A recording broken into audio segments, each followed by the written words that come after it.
What is up everyone, Roadrunner here with another Adobe Premiere Pro tutorial. Today we're going to be covering multicam sequences. Let's get started.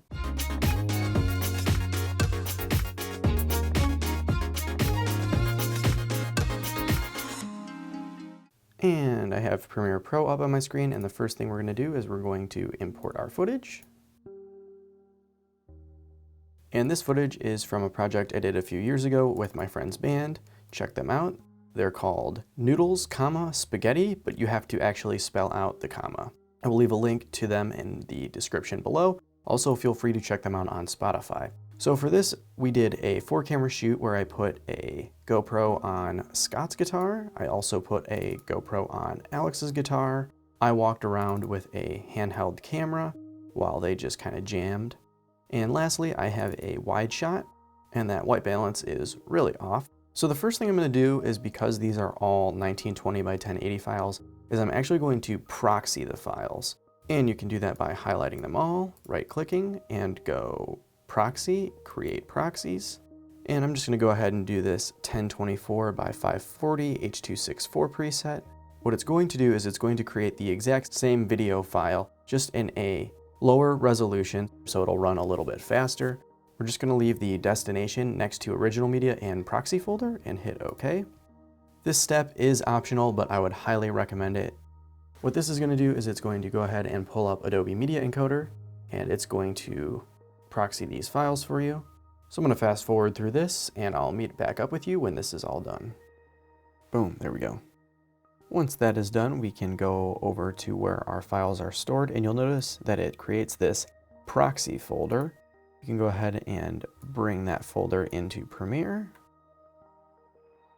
Now what we're going to do is we're going to click on the first one and hold the Shift key and click on the last one.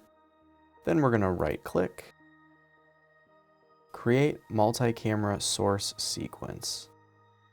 And we're just going to title this Song 1, and it's going to ask you where you would like these to synchronize from. I think the best option is audio. And once we have that clicked, we can go ahead and hit OK. And what it's going to do is it's going to process your audio. This may take a few seconds, and Premiere Pro is going to analyze all the peaks, and it's going to create this sequence right here. And it's going to create a new folder called Processed Clips. And what we're going to do is we're going to take this sequence that it created, and we're going to drag that out onto our sequence. And what you'll notice is it's just showing one shot here, and it looks to be labeled as if it were a nested sequence. But what we really want to do is we want to go ahead and we want to be able to see all of the angles. So what we're going to do is we're going to come over to this plus, and you're going to find this toggle multi-camera view where you can hit Shift 0. And if you want, you can go ahead and drag that out here. I've already done so. Hit OK. And you notice once you click on that, it will give you all 4 camera views and this one big one. And that is going to be your program view and your preview. So there's a few ways we can go about switching between these. Like if you want to actually see the handheld camera, you can click on that one. If you want to see the wide view, you can just click on that one.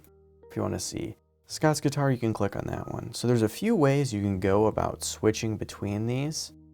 If timing isn't a factor for you, you can actually go ahead and hit play, and it will start to play these videos. And you'll notice if I hit the 1 key, it will switch to Alex, and it has this little red box around it.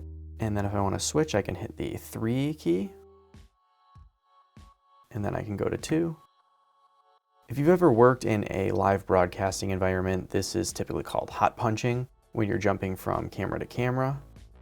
And you'll notice that the red means it's recording the image from that video file, but you're probably wondering at the very bottom of the screen here, it's still showing that it's only one video file.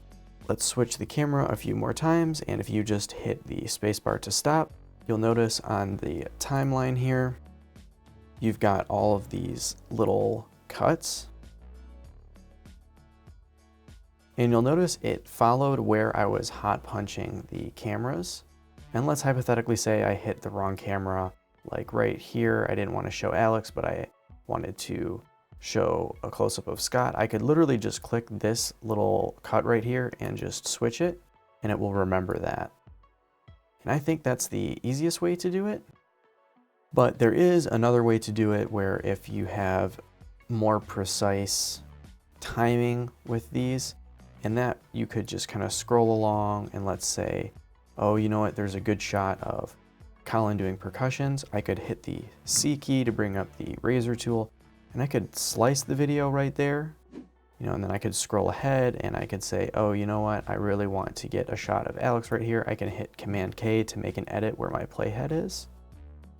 And I can just click on the specific shot that I want shown as long as I have this video file selected. So here I want to switch back to Alex, and then I'm going to scroll ahead and I'm going to go back to Scott. So those are two really quick ways you can just kind of go about switching from camera to camera. And another thing that you may notice with the example, and if you've seen the other videos I did for Noodles, Spaghetti, is that you may notice that for some of them I'm showing two different angles. Like for one of them I do this box in the corner and I show a shot of somebody underneath it, or in another example I'm showing three views, and that's really easy to do. So let's say I wanted to show this shot of Scott playing his guitar and I wanted to show Alex in the top left corner. What I could do is I could click on this video and I can hold the Alt key and drag up, and that will duplicate this exact video file right here. I could just click on this one and then click on Alex, and it will actually change the original one to whichever one you just changed. So if we want to switch these, and if I go up to the effects controls, I can rotate this shot of Alex and I could scale it down and I can move it. You notice the multicam sequence view disappears while I'm tweaking this. And if I wanted, I could, you know, go up to my effects. I could find the crop. I want to make it a little bit smaller so I can crop what looks like the top of this, but since I rotated it, I would actually have to crop the right portion, and you'll notice it gets a little smaller there. And we're going to go ahead and crop the bottom, which would be the left since I rotated it. You can move that up. And what I did with the example was I also put, what I like to put on a lot of my videos or graphics is I like to put on a drop shadow.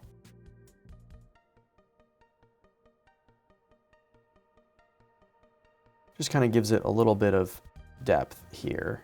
I'm going to toggle this off so I can focus on this.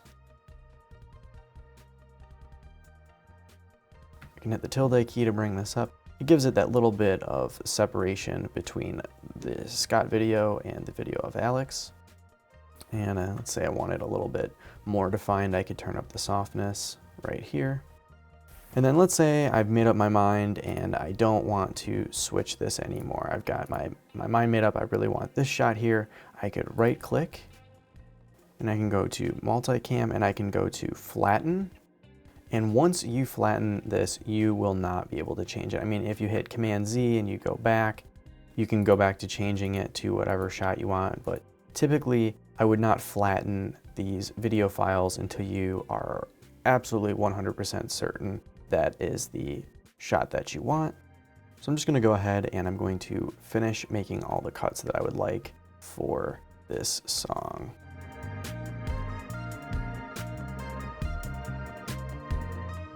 Okay, now that I've got all my cuts and my camera changes on my timeline, you're probably wondering, well, this is all in that proxy file codec, and that's not the codec that we want if we're ready to export it.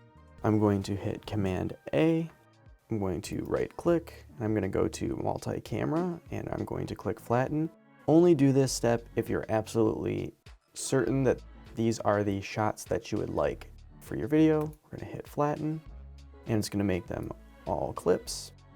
Then we're going to go to new item, sequence, and we're going to type in final version. We're going to go back to our other timeline. We're going to hit Cmd A to select everything, Cmd C to copy it, go to the final version, and hit Cmd V to paste it. And you notice that since these are all in the proxy codec, it does not fit the frame with the 1080 sequence that I've decided to choose for my final version. And before we complete today's tutorial, feel free to hit the subscribe button and the little bell icon to get notified when I post a new video, and check out my gear list in the description. Then what we're going to do is we're going to hit Cmd A to select them all again. We're going to right click and we're going to go make offline. And make sure that media files remain on disk is checked. That is really important. Hit OK. Then everything will turn red and you'll get this red message that says media offline. And what we're going to do is we're actually going to zoom in here so I can see the name of it. And this one says Alex GoPro Proxy, and we're going to right click. We're going to go link media. This menu will come up. We're going to hit locate, and it should know exactly where the footage is. But what we don't want to do is go back to the same proxy. We actually would like to connect it to the original 1080 footage that we had. So instead of linking Alex GoPro Proxy to the proxy, we're going to link it to the original one that says Alex GoPro and hit OK. And if we zoom out here, it will connect all the ones that are attached to that file.